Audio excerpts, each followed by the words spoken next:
this video, you will be meeting people who work in water and wastewater careers. These are not actors. They are real people doing real jobs, and they will share their personal experiences with you. I started out as a laborer, actually digging manholes and water valves by hand for the paving crews, raising them up to grade so they could pave them. I started doing manholes and valves, and then my first year and the second year I started in on the sewer shed doing flushing operations, and I've been there ever since. I initially went to university to become a social worker. I graduated, got my arts degree. It didn't quite work out like I planned, but I'm very happy the way things are going now. I have a degree in political science from the University of Calgary, so I spent the first few years of my career in a, what you'd say, white-collar environment, office buildings, marketing and communication roles, and eventually made the transition to working outside and working in what I consider an environmental role. I worked in the oil patch and took this as a retirement job. I've been in wireless telecom and transportation, but at some point I needed something more than separating people from their money to make a career. So I kind of ended up here. For a person of my age, I said, where do you want to go? Retire. Retire? Who's going to retire? I'm still, I'm 50, but I'm still, climbing mountains and hunting and fishing and all over this province. I think if I can do something that helps people and helps people in the community. Your main thing that we're doing in the sewer system is keeping sewer out of people's houses. That's your main priority, keeping sewers running and out of people's houses. That's pretty much what your job is. So the more you clean the sewers, the better they're going to run, the happier the people are around. There's equipment operators, there's camera operators, there's inspectors. We do a lot of inspections to the sewer system, both new and old, on a regular basis. I'll go into an area in the city and do a video inspection to just find out, the condition of the pipe, to see if it needs servicing. But I've seen everything from flooding, helping people with sandbags, stopping the river from coming into their home, to, showing up at people's homes, unfortunately, when, the sewer is backed up. As a foreman, I think of myself really as just a facilitator. I'm fortunate enough to work with a really dedicated group of men and women in storm infrastructure.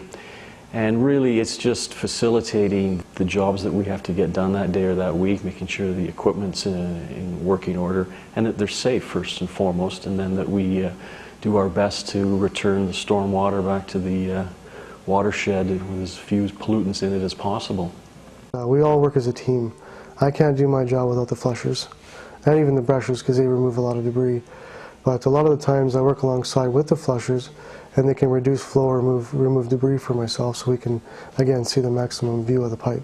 But now with these new flushing trucks that we have, you don't have to go down a sewer. Very seldom we now have to go down into a manhole, which is huge, because it's just, anything can happen. It's safe. We take all the precautions necessary. We're all trained in confined space and fall arrest. So but still, if you don't have to go down and eliminate the risk, that's huge. In the time that I've been with the city, technology has changed tremendously. With my equipment, it's just amazing how responsive the camera is when you're controlling it. When I'm at the desk, I have two controllers, two joysticks. One controls the driving, reverse and forward, and the reel at the back as well. And my right-hand one controls zoom, focus, lighting, open and close the iris. Nowadays, we very seldom have to actually dig out a sewer line.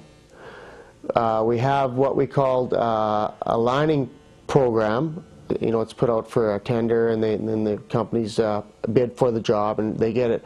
But what they do is they pull a liner through, and it's actually called cured in place. And they pull a liner through from one manhole to the other. And also for the lining program, we video inspect to determine if the pipe that we were in is a prime candidate for lining. Some days it's pouring rain and you're standing out there unflooding the street. But it's interesting. Every day's good, and the people you meet are usually pretty good. public is usually always happy to see you show up. It feels good when you can help somebody out, whether it be a co-worker or a public citizen. Anytime there's a sewer backup and people are getting flooded, it's not a very pleasant experience.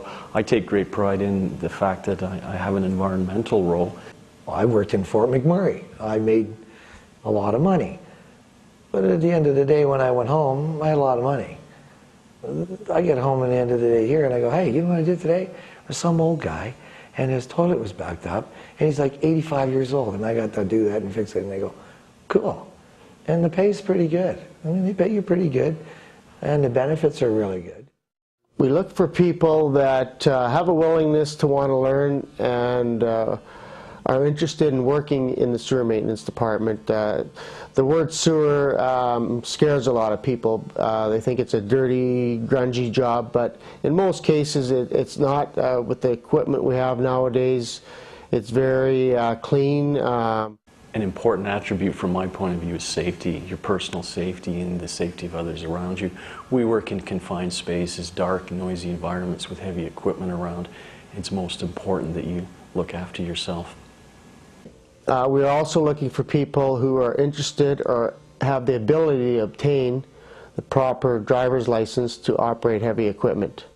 I tell young kids all the time I'm in a flushing truck and they come and say, well, is this a good job? Would I like to stay here? I said, you have great benefits. You get to make a difference. You get paid well. And here's the best part. They educate you to whatever you want. You want to run a backhoe? Here's the course. You know, we have a joke here. It's don't cry, apply. The opportunities are endless. There's just a lot of different areas of work that a person can have the opportunity to try out. Nowadays, it's not taken a long period of time for people to move around through all the retirements that are going on with the baby boomers. So there's lots of opportunity. There is opportunity for advancement. Like with myself, I started out as a brusher operator. And I took the next step up, which is for flushing, and then I went into hydro excavation, and now I'm trying to become a supervisor. I can't put enough on career satisfaction. You work for a living to bring money home, to have a house and look after your family. If you can combine that with something that you feel really strong about ethically and environmentally, it really wraps the whole thing up nicely. If you think that you'd like to be a water and wastewater professional and you want to know more, then check out the online career center at the web listed at the end of this segment.